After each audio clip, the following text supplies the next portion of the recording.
You cannot forgive the Palestinians for killing 1,200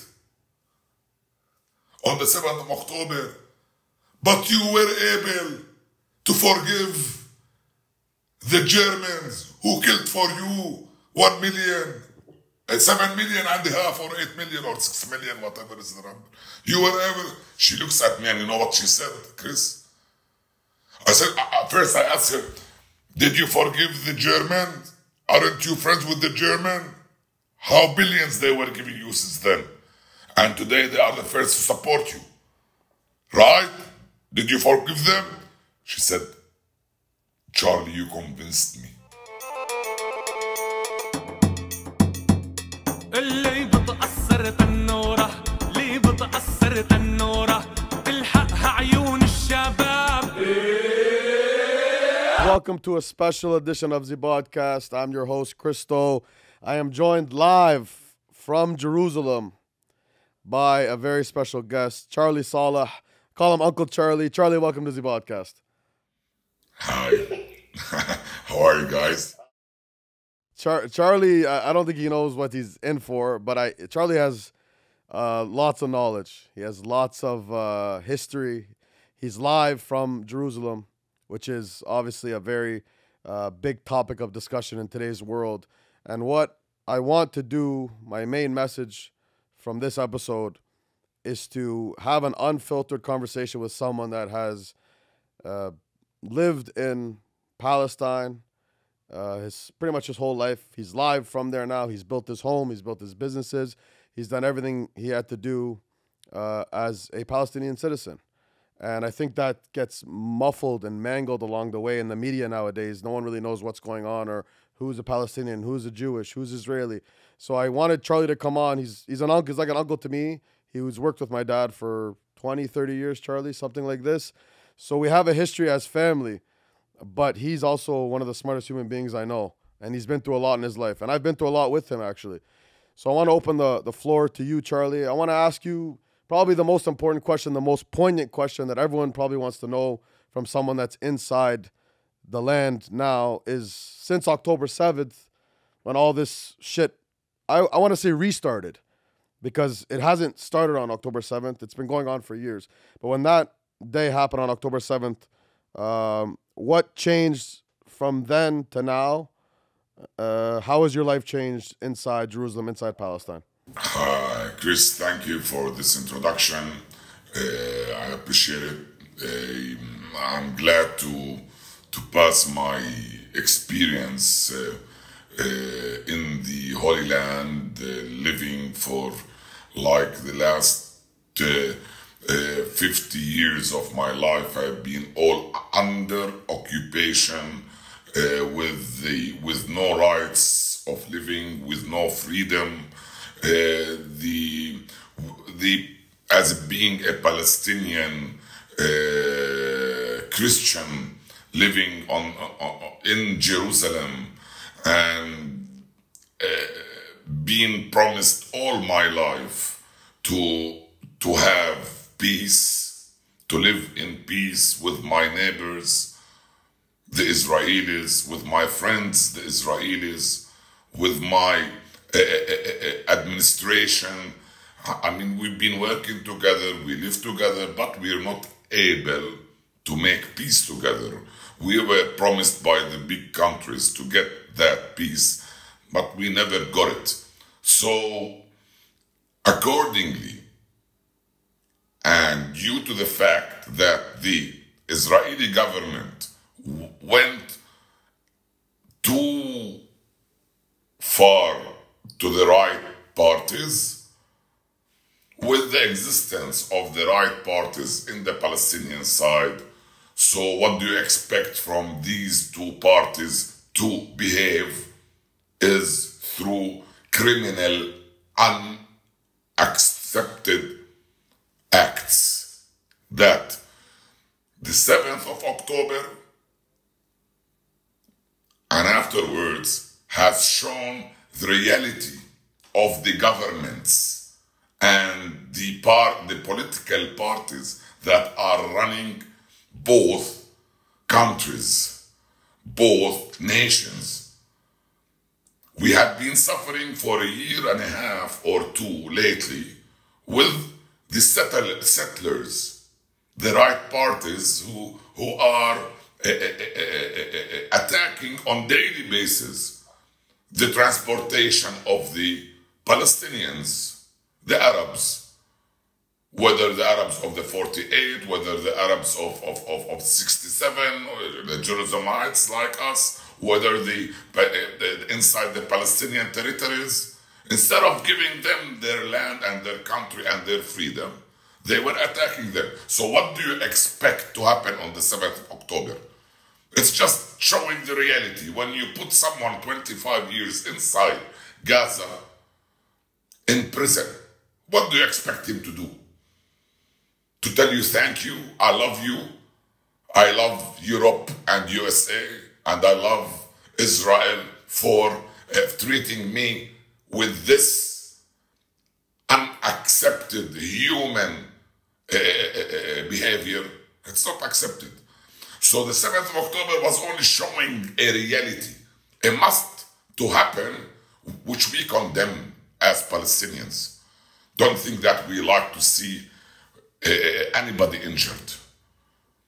We don't like. But what made it worse is after the 7th of October, again, the Israelis chose to change our lives. To change our lives, and this is so strange, by the way, from bad to worse.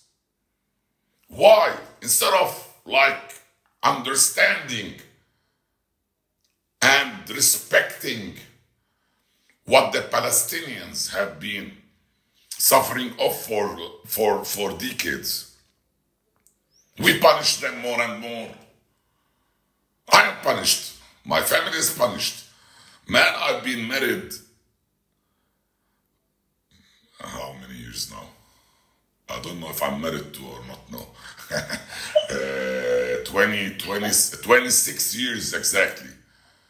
Till now, my wife, who is born 10 minutes away from my house in Bethlehem, where Jesus was born, she doesn't have a Jerusalem ID because the Israelis did not give her.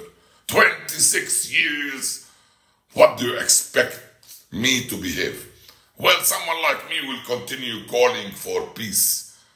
But when I call peace, I'm asking peace from those who have taken it from me.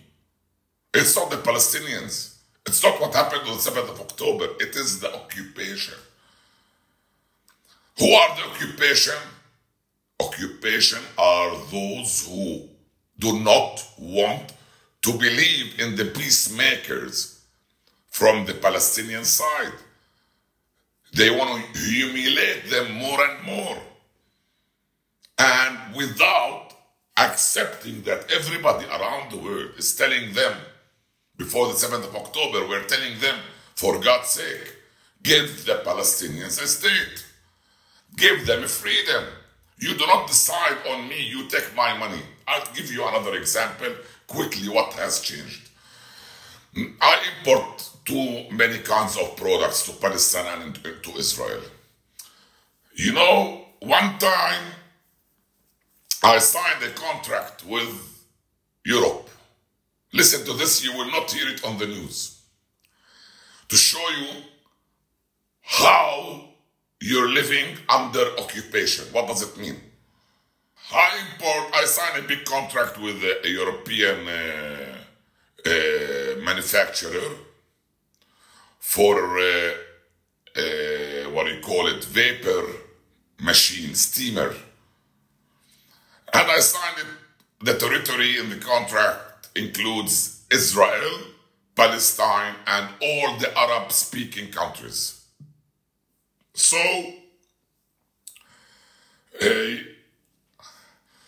we signed the contract, me and your father, and we took one product, one machine, took it to the Israeli Standard Institute of Israel to test it so as it gets an approval to enter into Israel.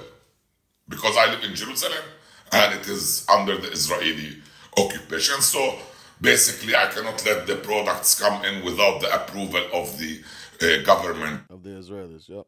So I went there and I applied regularly. It takes from a month to 6 months. It took a little bit more. After 2 weeks of signing the contract, listen to this very carefully.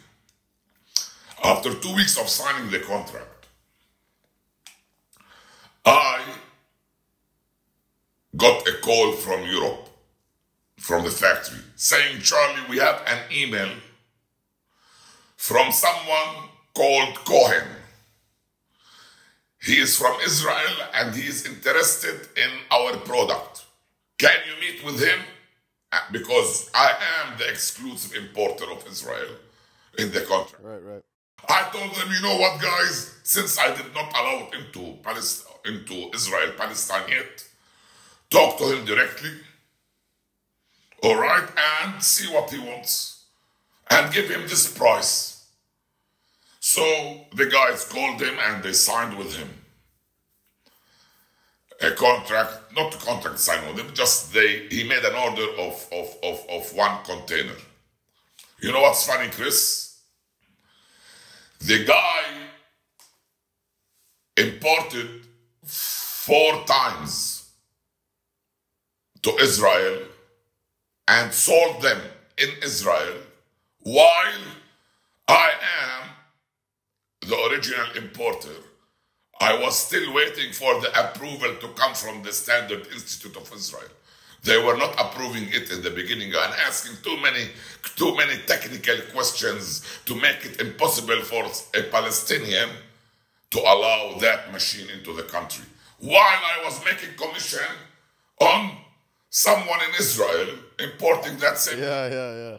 So I want you to understand, when you say occupation, it is not about shooting or killing. It's not about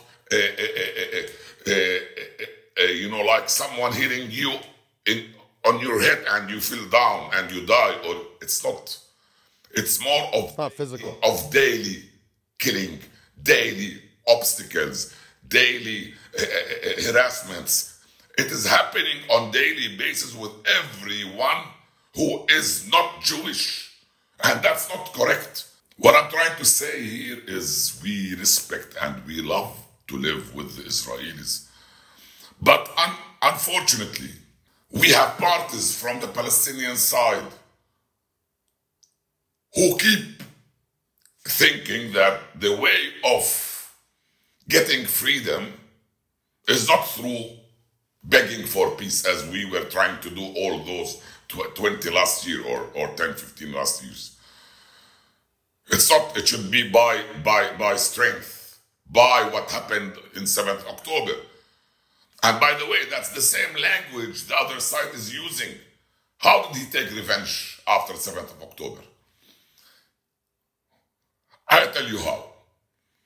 They bombed churches, killed Christians, they bombed mosques, killed praying people.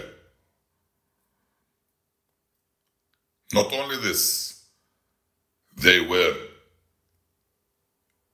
taking revenge by killing children. Over 10,000 children were killed in the last couple of months after the 7th of... It's unbelievable the way what's happening. It's unacceptable. You understand? You know, in the international community is just really honestly saying Israel has the right to defend itself. Oh, then what happened? A last answer to your question, what happened after 7th of October? It's the reality. It showed what are everybody. It showed the real face of everybody. Excuse me, you killed 50,000 Palestinians because you want to bring back those who were arrested? So look what happened, Chris. Answer this part. I ask you now. The Israelis has two missions in that war. First one is to return those who were arrested or kidnapped by Hamas. Hostages, yeah. Yeah, the hostages, yeah. And the second is to get rid of Hamas. Let's talk about both. The first one, hostages. You're telling me you have over 6,000 between dead Israeli soldiers and injured. 2,000 of them are injured severe in eyes or in head, severe, they will be handicapped forever, okay? You have 3,000, let's say, between killed and injured. Severe injured. Against 250. So you mean you kill from your own army 2,500 to bring back 250? 200. Where is the equation? Now, Doesn't add up. there is no equation. There is no reason to do so. You're not teaching anybody anything. You're showing us how criminal you are. Right. Don't be criminal. You shouldn't be criminal. If you had the right on the 7th of October, that's if you had the right. You just lost that right forever. Because you keep on killing civilians, punishing civilians, punishing us in the West Bank. Why do you punish us in Jerusalem? Why, if we walk inside Jerusalem, we are afraid to talk in Arabic? Because if they hear us, they might shoot us or kill us or hit us or whatever, or arrest us or. Why? My point is, excuse me, sir, you never tell someone fighting for his freedom, tell him you are a terrorist. No, Hamas are not terrorists and Palestinians are not terrorists. The Israelis on the other side, too many of them are not criminal, as I'm saying. We need those who believe in peacemaking. So this is what I want to ask you, because you said in your response, you said, you have friends that are Israeli, Jewish. You guys live, I remember when I was there, you told me how you guys coexist. There's a Palestinian convenience store, there's a Jewish convenience store, a hadbadun beside each other. And that's just human nature to be. Maybe you're not the best of friends. You don't come from the same cloth, the same ethnicity, the same religion, but you guys lived for so many years. I understand the occupation. I understand the tough conditions, but you're a businessman. You have offices in Israel. You have offices in Palestine, Egypt, all over. So you understand what it's like to coexist. But on the other side, you said it. There's good parties and bad parties on both sides, Palestinian and Israeli. But living in Israel or Palestine, what is the reason? Who is? We know it's right-sided. Israel now is right-sided. And Israel before October 7th, before all this, was divided as a country on its own. We were potentially seeing a civil war happen in Israel. Forget the Palestinian and the Arab. The Israeli country on its own was divided. It was divided on its own. They were having protests and issues on their own. So my question to you is, the actual root, like you said, of October 7th, you said basically we're under so much occupation that it was bound to explode. And what you saw was a result of the way they are treating us. In a way is what you said. But you also said that there's good people, there's friends, you have Israeli friends, you have Jewish friends, and there's bad on both sides. So what is the ultimate answer, Charlie, to this problem? Because the reality is, the way I see it, nobody wants peace. And there's alternative motives here from the proxies that have the power in the world. America, the Arabs, Russia, all these, G8 summit nations, the United Nations. Are they going to ever allow this country, whatever you want to call it, Israel, occupy Palestine, whatever you want to, are they ever going to allow this country to have some semblance of peace? Is it, where do you see it going? Is it going to get worse? Is it going to get better? What is the ultimate answer to all of this? Is there an answer? Is it going to get worse? Is it going to keep going? Where do you see it going, just politically now, from this point and going forward? There are too many scenarios nowadays. There are too many, I mean, but what do I prefer is complete peace. I mean, forced by like the big five countries who are not united anyway. So that's another big problem.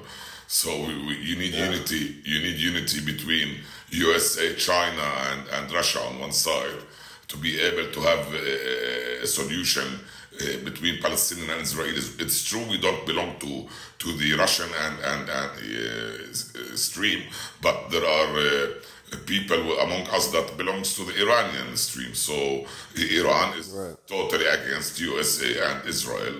I mean, it could be against or with, it doesn't matter, but at the end of the day, if those countries do not solve their problems, so the problems of the bigger Palestinians and the Lebanese and the Israelis will never be solved. All of us, yeah. Yeah, and honestly telling you, don't think the Israelis are happy with their lives. No, they are having bombs most of the time. Right. They're being attacked most of the times, but I mean, if you want to be an observer, well, you don't deserve to be shot or killed by knife or to have missiles that does nothing, by the way, because you're protecting yourself. So, but for God's sake, if I am an observer, can't you learn from the 7th of October that you should give those people their needs? Look for their needs. They didn't ask for. Netanyahu went to the United Nations 4 months ago. He carried in his hand the map of all Israel, the big Israel. How dare could you stand in front of Egypt, stand in front of Jordan, bullshitting them, stand in front of all the world? And you don't want us to see that you are bullshitting them. You are showing them the big Israel that includes Lebanon and includes Syria and includes Jordan and includes Egypt. So the 7th of October only was a translation of it's a translation only. And till today, what's happening? The hatred of the Israelis, those who are in the government, the hatred of if we follow the little stories, how someone celebrating a soldier, Israeli soldier celebrating his 2 years old child. He calls her, "Hi, Daddy, here is a celebration," and on his second hand, he has the remote control of the bomb building, whole building celebration. For God's sake, what kind of language is this? If Hamas is a terrorist, what are you? That's the question. So please, for both who think with blood, all right, we see you. You should stop blood, or let it continue as is. Let everybody kill the other, and I'm sure nobody wants the gun. Everybody prefers the peace. I think the Israelis have lost a lot of public support because just like in the Iraq War, when America invaded Iraq, there wasn't social media in those days. 1 million Iraqis died. I think what we see today, if we had social media and cameras and iPhones, we would have seen that during the Iraq War. I think it's the same concept. I think now with social media, even though the occupation, I think, is doing their best to censor a lot of that, we are seeing unfiltered, like, masalan, you can't open your phone now and you don't see a dead body. It's maybe the saddest reality of the life that we are in. 2023, we have all this technology, we have all this advancements, we have robots moving, and the world is in such a powerful place with what we have resources-wise. And we have to open our phones and see dead babies crushed under buildings. So they can't censor everything. They can do a lot. They have done a lot through the big media channels, CNN and Fox, but there's only so much they can control. And so I think they're losing some public support because people are not understanding. Let's be honest, Charlie, between us, 90% of people don't know what the fuck is going on. 90% of people don't actually know what's the reason for these babies dying. They don't know what happened. October 7th is a result, like you said, of what happened in 67, happened in 48. And this is what I want you to talk about now. We can talk about October 7th till we're blue in the face. But I want to talk about day-to-day life. You told me before we went on air how hard it is now, 4 hours, 3 hours, to do this, to do that. The day in the life of Charlie in the West Bank, in Jerusalem. How do you live normal, Charlie? Do you live a normal life? Thank God, you're a successful businessman. You're financially, you're okay. So it's not about that aspect of it. But when you want to drive from, let's say, Jerusalem to Tel Aviv, how is that process for you? How do you live day-to-day life?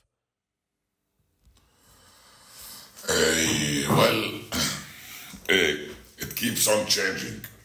Life keeps on changing. Like, let me tell you, it's a nice story.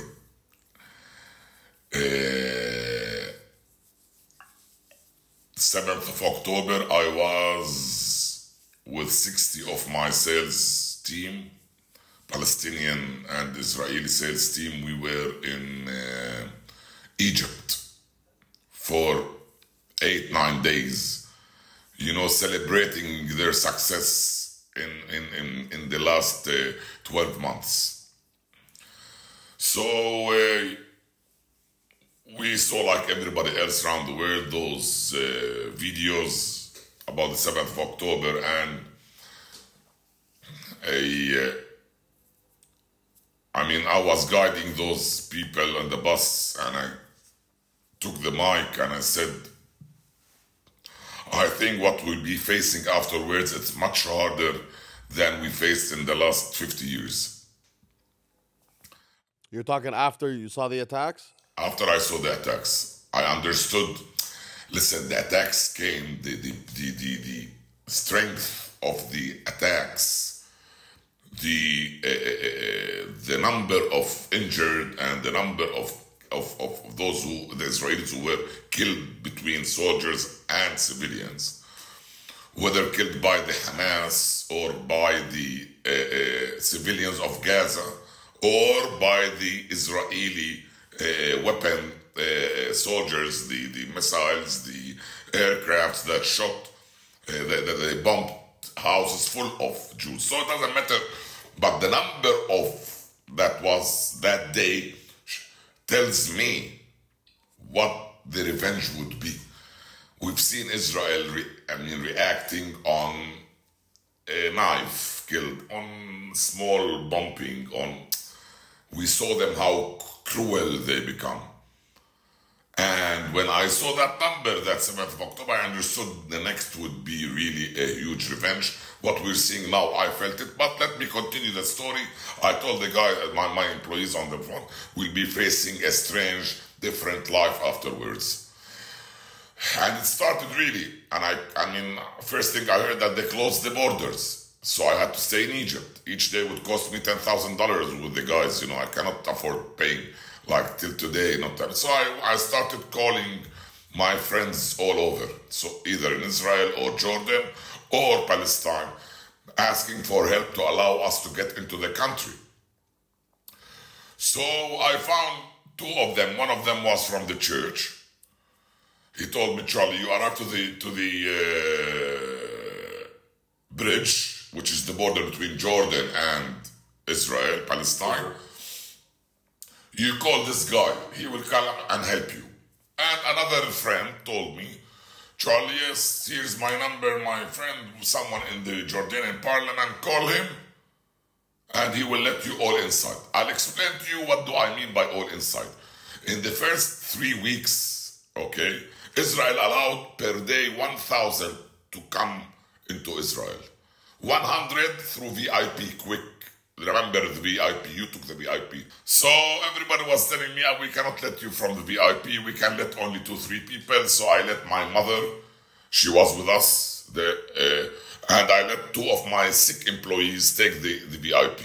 While the others promised me, the parliament person told me, Charlie, I will let you in, don't worry. I have my contacts. I arrive after midnight. I call him. I said, I'm in the Jordan. I'm in the street with my people. He tells me, okay, 10 minutes, someone will come out and take you. He will take me in front of 3,000 people, put me in the front.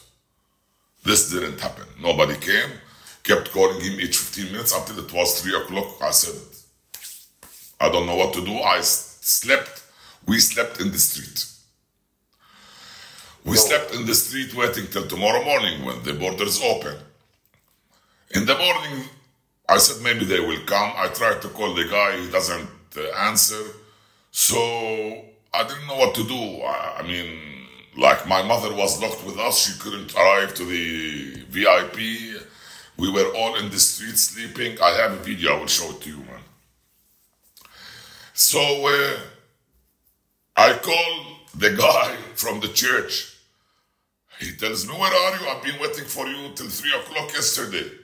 I said, no, I was shy to call you. I didn't tell him I have a better person from the parliament who was going to call me. So I told him, okay, we are here. Can you take us? Really, he took us from 3,000 people. He treated us VIP, and we all entered together after 24 hours on the checkpoint. Well, not 24 hours, but 14 hours on the borders. This is our life. You don't have it. Sleep on the street, begging for someone to help you. You arrive to the country. You enter into everybody from Hebron, from Nablus, from the north, from Nazareth. They could not reach because everything was locked down and closed. Israel announced war. And really we're living in war. We're living in danger. Where you are, Charlie, now, Jerusalem, right now. Jewish are killing themselves, shooting. Because Israel gave 200,000 weapons, M16, to the settlers. They're killing our farmers. They're killing the revenge is too high, man. It's too high. Our daily life is really... When you saw October 7th, Charlie, but when you saw, when you in the same day, like you said, you saw what happened on October 7th, what has happened from then till now? Is that as you expected or worse or not as much? Much worse. You thought what they're doing is way worse than what you expected. I have my mother, she witnessed the 67. She said, at the 48, it was much easier. Today, the Israeli people, they hate too much the Arabs. Arabs of 48, Arabs of 6, they hate anything called Arab. Palestinian, they don't want them. They now bring 15,000 Indian to work. It's really, what's going.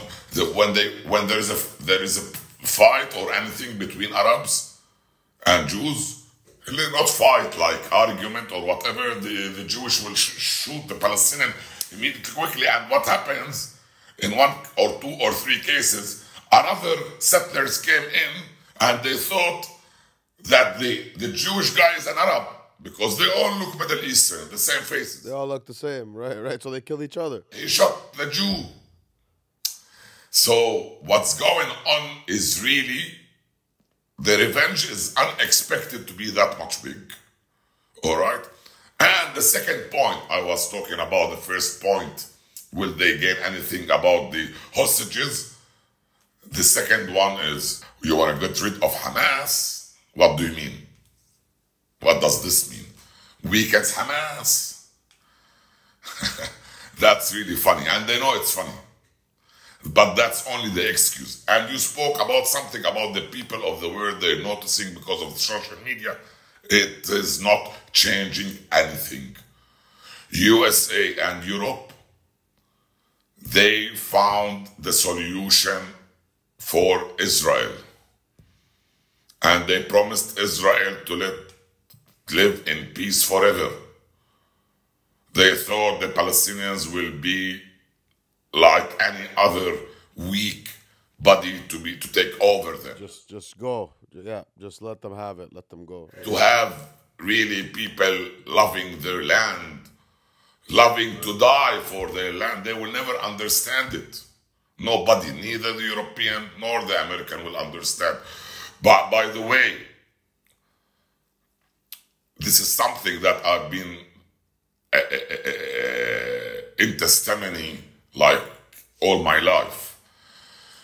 I'm witnessing this. I'm seeing how the Israelis enjoy to get rid of the Palestinian dream. How they enjoy to destroy it. How will they enjoy to not allow them to see a nice, beautiful day, shiny day. Charlie, what's the if you had to have a pie and you had to say how many of the Israelis have this thought process that they want to absolutely eradicate the Palestinians and all Arabs, what would you say? Because like you said it in the beginning, you said you have Israeli friends, you get along, a lot of them are normal, nice people that don't want to see the Palestinians die. They just want to live in peace. What would you say in Israel the genetic makeup of the state is? Is it majority? Because like I said, Israel as a country was divided. They were having civil wars. They were very split, 50-50, almost like America. 50-50, every election can go either way. So is it the majority think like this? They want to see the Palestinians done, eradicated forever. They want to have Israel be the state, the Jewish state, or is this just an ideology from the right-wing politics that is controlling the whole narrative? I'll answer you. Well, if you ask someone who is let's call him fundamentalist. Let's say someone who believes in God, all right? A lot. Whether he's Jew or Palestinian. The Jew would always want his country to be only Jew, with visitors. And the Palestinian fundamentalist prefers to have all Palestine, only Palestinians. Well, you as a leader in the world, you can force those two to accept the other. Doesn't matter how many are they or how many are we, because numbers do not count. Whether 1 million was shot or remember how many? I think 1.5 million Armenians were killed by the Turkish Empire. Turks, yeah. And today Erdogan is speaking about Gaza and blah blah blah and the Israeli. What I'm trying to tell you here that someone should stop those who are fundamentalists. And they succeeded in the Arab countries. By the time USA was supporting the Islamic movements in Egypt, the majority of the Egyptians, they put down the dream of the Islamic parties United Arab League. The Muslim Brotherhood. Yeah. So they were able to get rid of it. We need such an act among the Israelis. We have them in Palestine. And we had it. We had this situation during Rabin time. Rabin was shot by fundamentalists. So the solution will come from them. You don't have to, we're not asking, or the Palestinians or even Hamas is not asking to expel out the Israelis out of Israel, Palestine. No. So they want them to stay with us, to live with us, but to live fair. Nothing, there's no difference between me and the Israeli. I am more believer of peace than him. And there is no way that we Palestinians, we will allow the fundamentalists to run our country because we are the majority. All right? But as time passes, after Rabin, everybody was against the peace. We want someone to take it back to where it was, to take it back to where Yasser Arafat wanted. We have a president that cannot do anything, my friend, cannot do anything. Israel is controlling every move of the Palestinian Authority. I asked you once, Charlie, I said, I asked you when I was there, when I was with you, when I had seen all these, I couldn't believe it with my own eyes, to be honest with you. The way that simple freedom of movement was so restricted. I remember they took apart your Mercedes truck, like every bolt. They took the car apart. And we were just going from your house, Jericho, we were going to Jerusalem, I think, or Tel Aviv or something. No, we were going to Nazareth. To Nazareth. And I couldn't process this. And then I think I asked you right there, I said, Charlie, is this normal and will this ever end? And which way is it going to go? Is it going to get worse? Do you have it's even worse now. And that was maybe 10 years ago that was. You stand on that checkpoint 3 hours until your turn comes and when they check you. If you remember, I yelled at them at that time. I remember. I have the videos. Today, if I say, what are you doing? They will shoot me. I no argue on the checkpoints. No argument. So it's different now. It's. If you talk, you die. If you complain, you die. That's the only language today on those checkpoints. They have full freedom to do whatever they want, the IDF? Full, not freedoms, not called freedoms. They have full autonomy, they have no repercussion. They could do whatever they want. They have no consequences. When you believe you are God, that's what happens. They have no... When you point yourself God, that's what happens. We don't want this to continue. They must withdraw, take their soldiers out. If they ask the Palestinian to be free of weapon country, they should have a free weapon country because it is not us who bombed Hiroshima with nuclear weapon. It is USA and Israel. It is not us. The Israeli doctrine, the Israeli message, the Israeli government, is their thought process here with the way they do this to you guys, the way they impose the occupation? Is the thought process we're going to defeat you mentally, physically? Is that their thought process? They want to beat you so hard that you eventually say, I will leave, or I will sell my land, or I will go to Sinai, or I will go to Jordan, and I will give up on my dream of living in my homeland where I was born and raised? Is this the thought process behind the way they act? Well,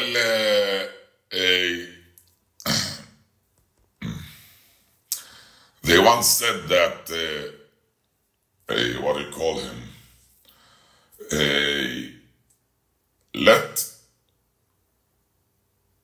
You never let your enemy, what I'm going to say, decide on you.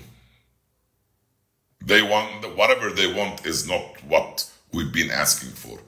They want to offer things they think that they have the keys of everything and they can allow. No, we on the other side, we have our all kind of brains, all education. We built a lot of countries worldwide.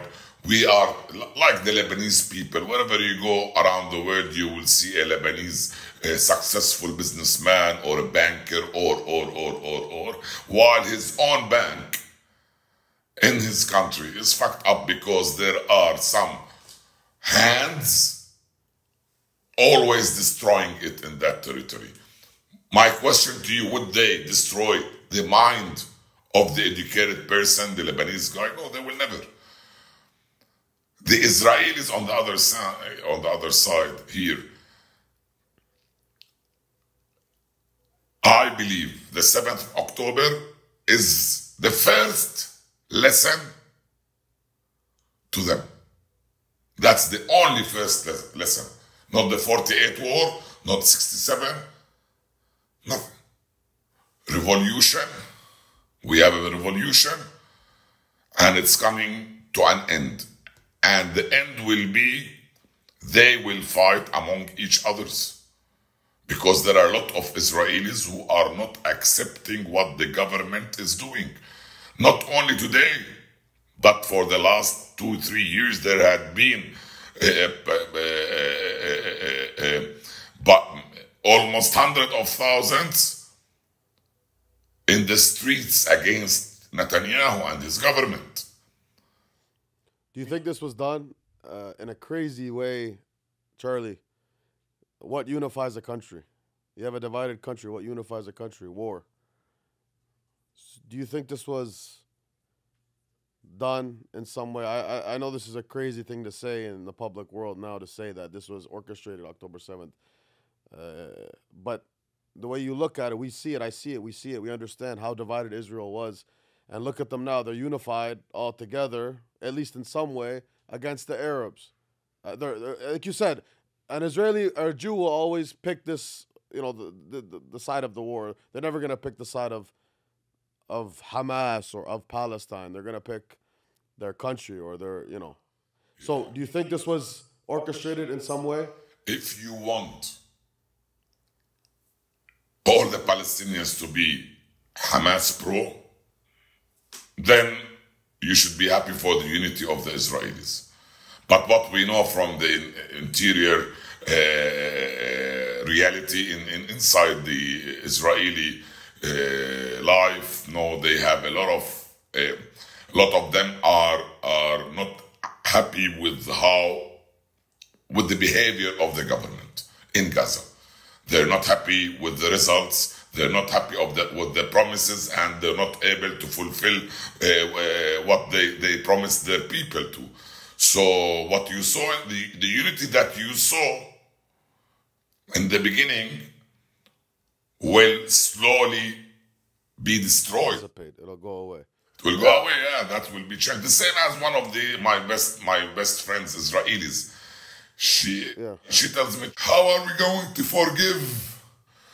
They killed our children on the 7th of October. Our women. Imagine our kids were dancing and they shot them and they killed them and they blah, blah, blah, blah, blah. And I said, I have one little question. Who were the first countries to support you on the 7th of October? Shall I remind you?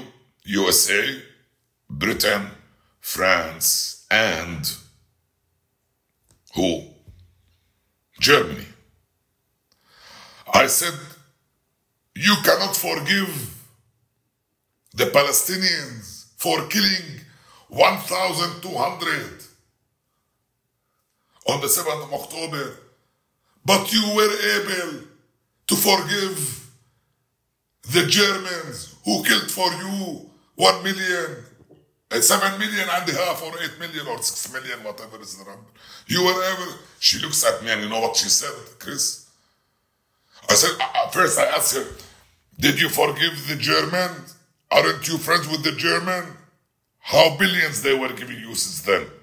And today they are the first to support you. Right? Did you forgive them? She said, Charlie, you convinced me. So, yeah, she told me, Charlie, you convinced me, which means, the first week, it was hard on the Israelis. The second week, the third week, the fourth. But I said, what do you want after you killed? If one child the Hamas killed for you, you killed for the Palestinians. Why do you punish me, my church? You killed 2,000. You know, each child died from Israel. You killed 1,000, 2,000 child Palestinian, that's not enough for you. When are you going to stop? That's my question to you. In your head, where does it go? Is it just gonna get worse until ceasefire? And so their goal is to just Charlie? Is it genocide? Are they trying to make the numbers make sense? They tried, and they're still trying to expel everybody to Egypt and then to Jordan. They're trying this. They can't. You said it, Chris. Nothing will let us leave the country. Not only us. I mean, so imagine how would we're around 15 million worldwide. We will not take it easy, and we will. They know that we're not terrorists, and they say ISIS. No. You cannot say call the Palestinians ISIS.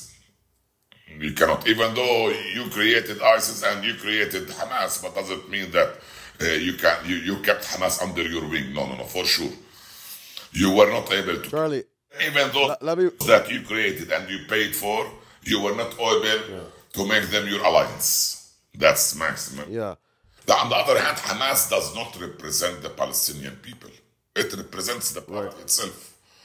You understand? That's why they cannot get into be majority at any time. No. I always say comparatively as a Lebanese, same way Hezbollah, and they're very powerful in Lebanon. It's the same concept. Hezbollah does not represent Lebanon, but they are a political party with a lot of power. I think it's the same concept in Palestine. I try to relate. I know a lot about the history. You know a lot, but I try to give it to people here in Canada that always ask me, and what side are you on, and who you like. My first statement about the whole thing, Charlie, and I videoed it and I made it an episode, was the loss of life in any circumstance and any event for no reason. A terrorist attack, West Bank, whatever it is. I said, there's no reason for people to die for no reason. Like the reporters in Lebanon. Lebanon is now into this war. Israel is bombing South Lebanon. Why are Lebanese journalists in the south getting killed? Why are towns in Lebanon being bombed? Okay, we know why, but why are we being drawn into a fight from a terrorist attack that happened on October 7th this is why none of it makes sense. It just none of it makes sense. But I'm trying to make it make sense for people. That's why I want to do this episode, because I want you explained it for people now. They can see, okay, we get why this happened. We don't understand why what's happening today. Thousands of children are dying. We don't understand it. The world is trying to understand it. But let me play devil's advocate here for a second. Let me flip to the other side, because I'm Lebanese, you're Palestinian. People know where we stand in terms of our genetic makeup. I don't love a Jew more than I love an Arab I love the person aside from their culture.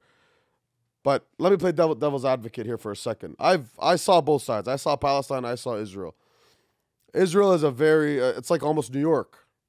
The roads are clean. The buildings are beautiful. Is there any good part, I want to call it, of a democratic country supported by the West? Is there any good part that has benefited Palestine or Israel about living in Israel?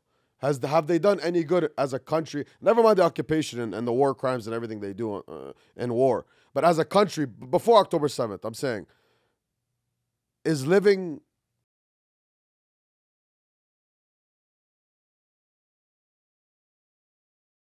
in Palestine, that's not an issue, or in Israel, whatever. Like they've built what you call a democratic country in the Middle East, in a war-torn Middle East. So does any of that, do they deserve any credit, or does being in a country that has established those, economy and, they have an army, do they deserve any credit for what you call a supposed democratic country in the Middle East? In your honest opinion. No, who said that, Mama? How comes you're calling Israel a democratic country?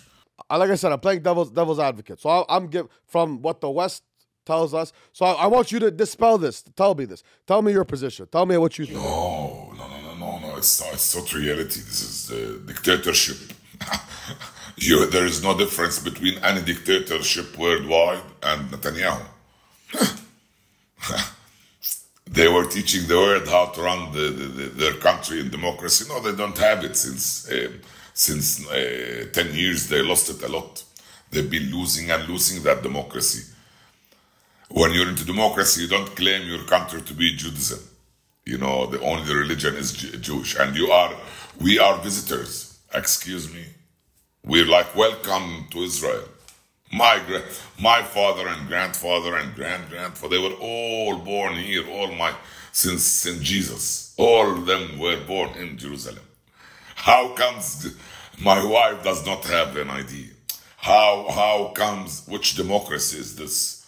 The only way democracy is when I carry an Israeli ID, have the same treatment as a Jewish carry an Israeli ID. That's the only democracy that I can accept. But no, it's not as you called it, the only democracy. No, there is more democracy in the Gulf countries than there is in Israel. Charlie, you maybe people don't know this, but you never took an Israeli passport. I cannot take because I'm married to a Palestinian. So tell me about that. How does that work? How does that work? It doesn't work. It works like my wife was driving all her life, her car illegal. When they stop her, the police would charge her on my sister's ID.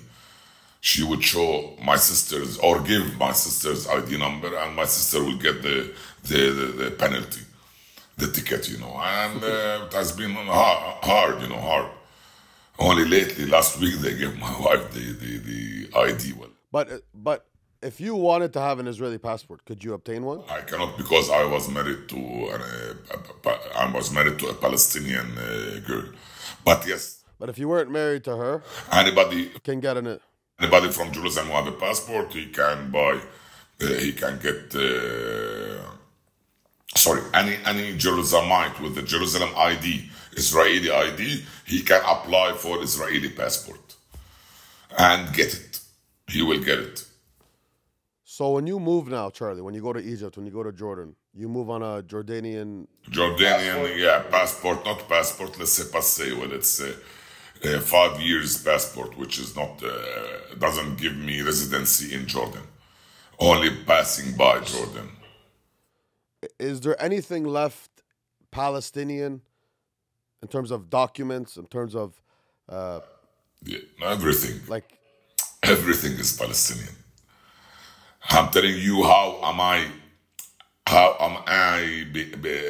feeling worried about my existence and my ID and my freedom of transport and freedom of living, and I was explaining all the time, but I didn't tell you how the Israeli is feeling the same. They were telling me, why would we continue? My sister in Ashdod would spend her life 10% scared from the missiles of Hamas. We are not allowed. You know, if you go to Tel Aviv and they hear you speaking in Arabic, they will always gossip in the back. So their life also is not normal.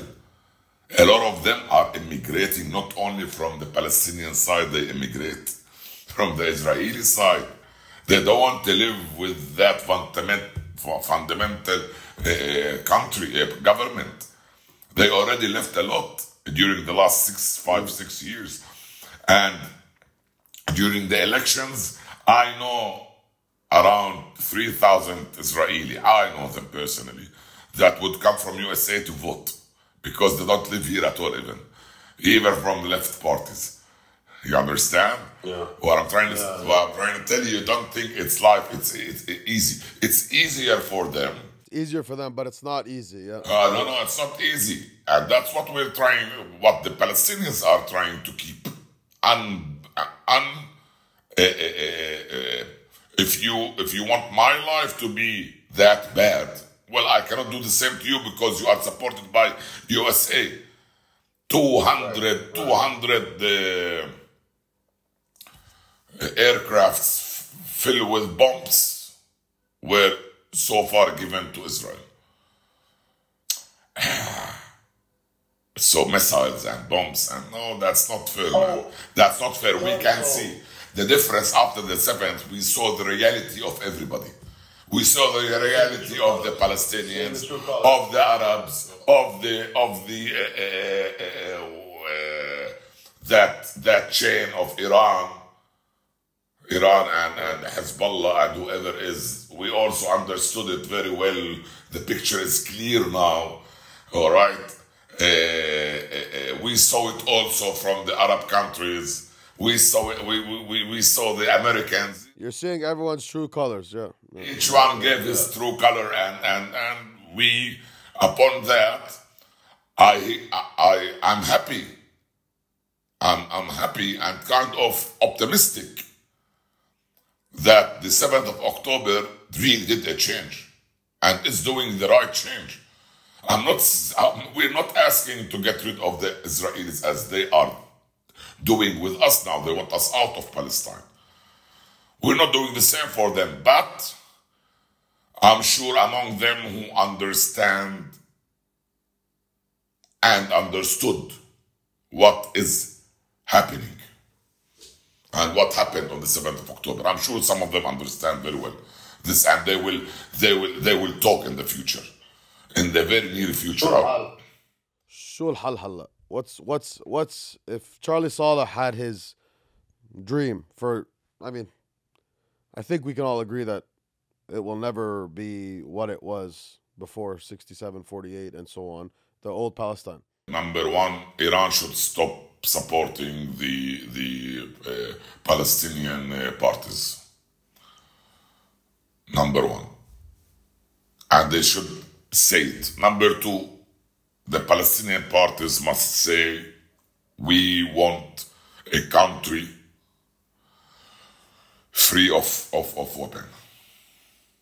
Because they already signed it. The PLO, Palestinian Liberation Organization, already signed it. Already signed it. So we need some leaders of some parties to say, we agree on it. We are part of the PLO. We don't want to go out of the PLO. That's the first step. The second step is Israel must say, we were wrong in the last 15 years. We are ready to give you your own state. Have your own elections and bring anybody that comes. Doesn't matter who comes, we decide. It's not Israel will decide who is our leader or who will build our future, because we've tried with those whom support you and you supported them. You didn't give them anything. You made out of our president a very weak president because of your continuous humiliation of every sector of the government of Palestine. Palestinian Authority is an office inside Israel. So next should be total separation with our freedom to decide who is our future. That's it. Is that a dream or a reality? And Jerusalem is the Palestinian city. Capital. Yeah, it's the capital. It's a city, Palestinian city. Especially the part of 67. It's all full of Arabs. We don't want you to rule us inside Jerusalem. Why? Because you make us scared to walk inside Jerusalem. Because so far I'm scared to send my son to the old city of Jerusalem. It needs a Jerusalem without you. If I want to be happy, I come to visit you in Jaffa Street. I go to the Jewish quarter. I respect the rules over there, your rules. But when you come to my side of Jerusalem, you respect my rules. You don't come with your soldiers and policemen to kill me and to attack me and to prevent me from praying and to tell me how many should pray in the church and how many. It's enough. We have enough splitting on our priests. We have enough. We don't want to be religious. Don't worry. Split as you want.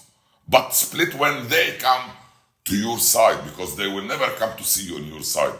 They have a bad experience with you guys. You represented the USA incorrectly. That's not what USA wants. Is this more of a dream, Charlie, than a reality, or can this? The reality, it will come. The 7th of October might be the change.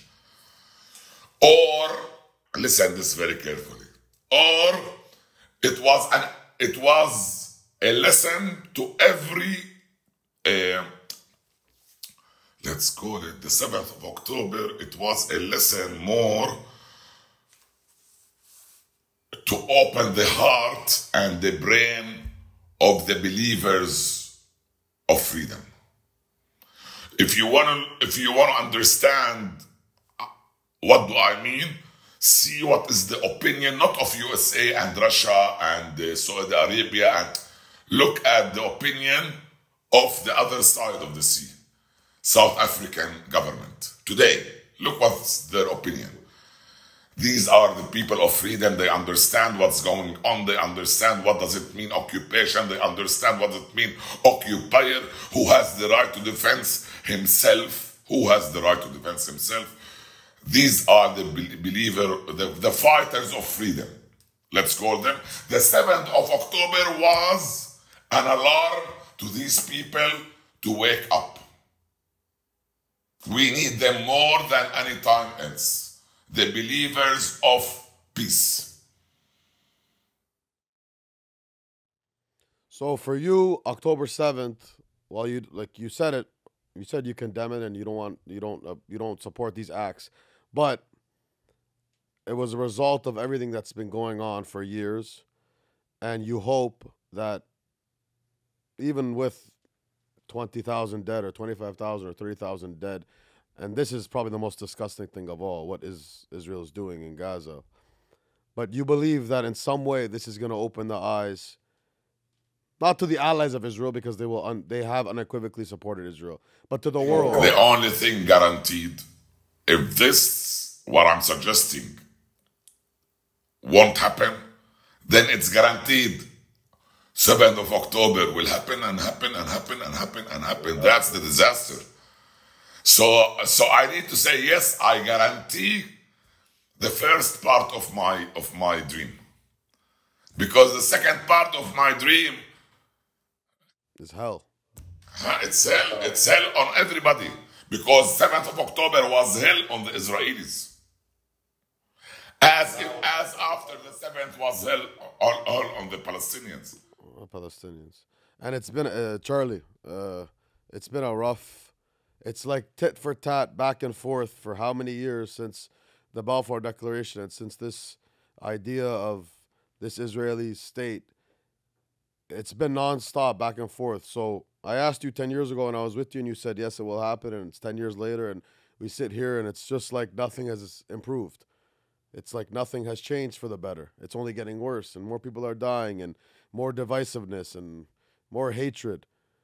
So I can only hope that we see your dream become a reality, because what we're seeing now is not humane. It's not real life. The murder and the killings and the terrorist attacks.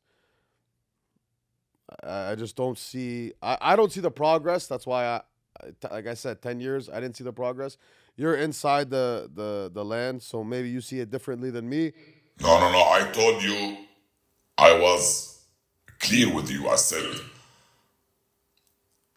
what we've been witnessing after the 7th of October is 10 times worse than any time ever. Right? Right. So yes, I do agree with you that our dream might not become true.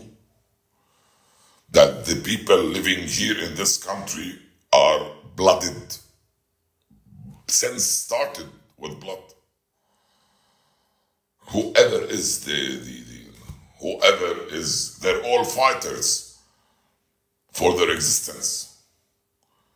And that's not the right way that's not how the war ends. Always the war ends with peace. Except for the Palestinian. Every occupation worldwide ended, except for the Israeli-Palestinian occupation. Every world war ended with positive results, except for the Israeli-Palestinian problem.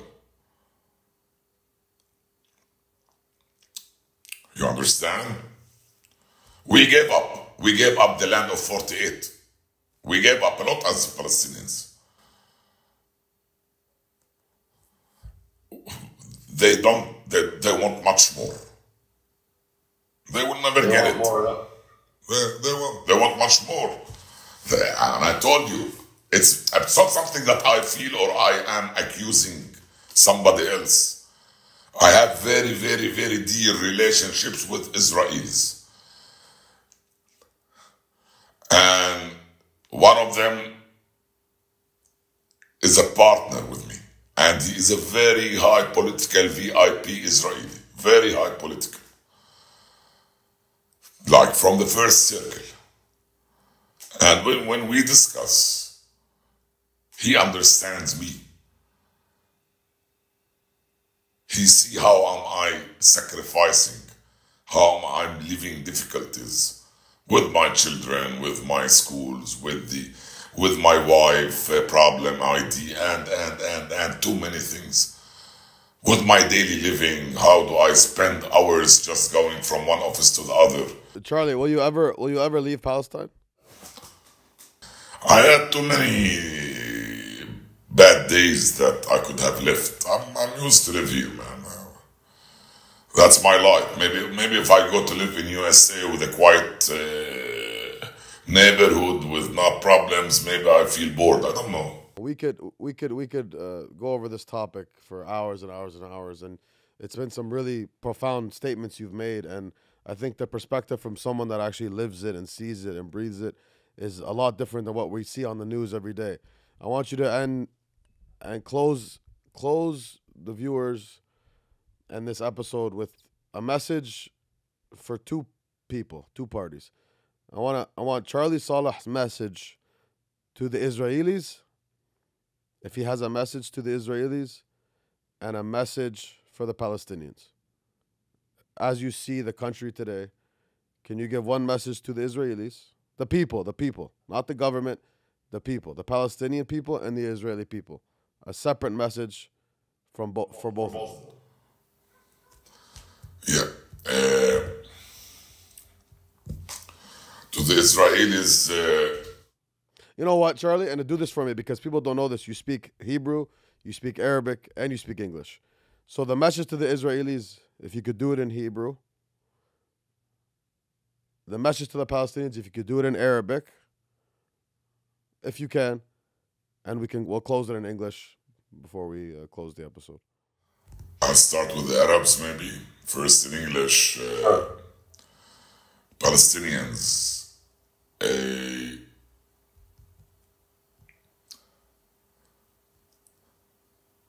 Since we know that the only way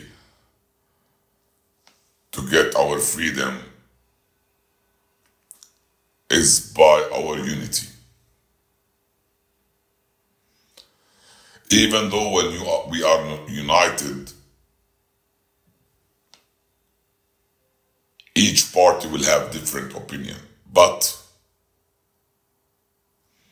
this timing needs one voice. It's time for the A party to give up and the party B to give up for the party A, and vice versa. We need the next 10 years to be the correct building of our future, because we failed. Without the Israelis, we failed to have a correct government. We have been, our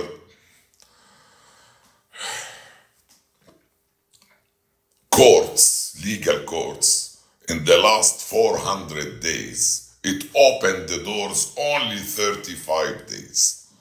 How would it be the life inside the Palestinian Authority if the courts are closed?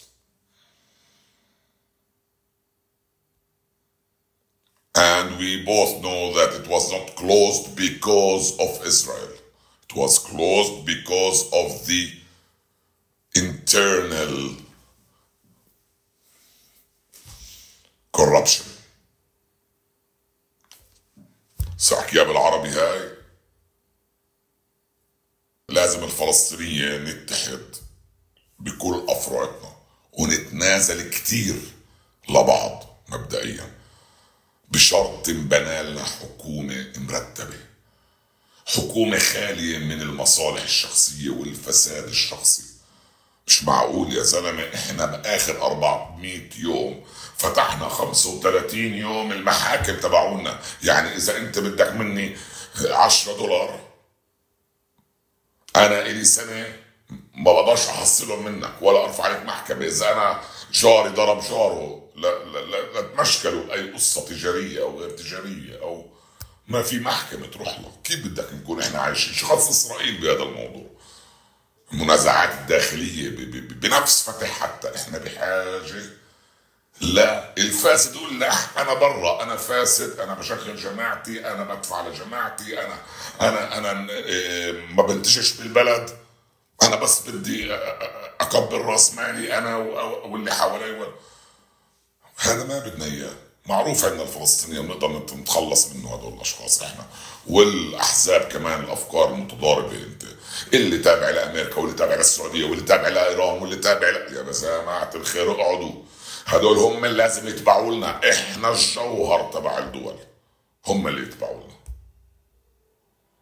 إسرائيل موضوع تاني، في كتير ناس ممكن تساعدونا نوصل للي بدنا اياه، والأظن حق لنا وإسرائيل نفسها عارفة إنه حق لنا، ولكن هي تتلذذ بإذانا. هذا الشر اللي بتصير ده باغي ما يمشي لي ببدنات صغير شيء لا تلاقي مع فلسطين. אנחנו גרים ביחד, אנחנו כל אחד יש לו מהמשפחה שלו יהודי או ערבי, הוא שעובד אצלו ערבי, וגם שאנחנו עובדים במדינה יש כל קולקציה מהכל, מכולם. אל תחשבו רק שצריך להיות מדינה יהודיה. למה? גם אנחנו נולדנו פה. לפני כן נולדנו. סליחה, אבל רוצים שלום אתכם. מספיק דם. מספיק. לקחתם הרבה בעזה. וגם בשטחים. וגם בירושלים. אחרי 7 אוקטובר, שאנחנו לא אוהבים, גם לא אוהבים מה אתם עשיתם בעזה. למה כל את זה? למה כל הילדים האלה? מספיק. תחזרו, אבל אל תחזרו כמו שהיה לפני 7 אוקטובר. לא תחזרו כמו שצריך לתת לפלסטין. Here I told the Israelis that we're living together, we're living in one house, we're living in the same neighborhood, we're living in the same streets, we deal with each other. You have Arab workers, we have Jewish families. Enough killing, enough blood. We want to live in peace with you. It's a strong message, Charlie. It's a strong message. Don't go back to before the 7th of October. Because before the 7th of October, treatment will lead to more 7th of October attacks. It's a strong message, Charlie. We covered a lot. I hope a lot of people... My whole thing with this episode was to educate the people that only watch the news or only see social media, because your perspective is very unique. It's very different. And just like you just gave a message in 3 different languages to 3 different people, I think it's very powerful for people to hear what it's like for you, what you've seen, what you're seeing now, and where you think it's going to go. And يعني عندك رسالة وإن شاء الله هالرسالة بتوصل to God, and God will deliver a free Palestine, a free Israel, a free two-state solution, whatever it is. And you guys live in peace. I want to come visit again. I want to see you. I want to enjoy. Every trip I've had with you is beautiful. I love to be inside the Holy Land. I love to see Jesus and where Muhammad rose and where Jesus was crucified and all the whole country is beautiful. People don't understand how beautiful. Forget the politics, forget the religion, forget everything. The actual country, the Trab, the Tabi'i is beautiful. It's like Lebanon. It is Lebanon. Lebanon and Israel and Palestine, it's the same country. And it's beautiful, it's gorgeous, and I hope people will one day get to see the beauty.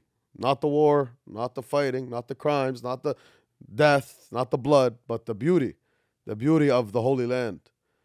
And thank technology for being able to talk to you all across the world for 2 hours, and we're going to put this as an episode of Zbodcast, and it's going to be beautiful. And I thank you for your time, Charlie.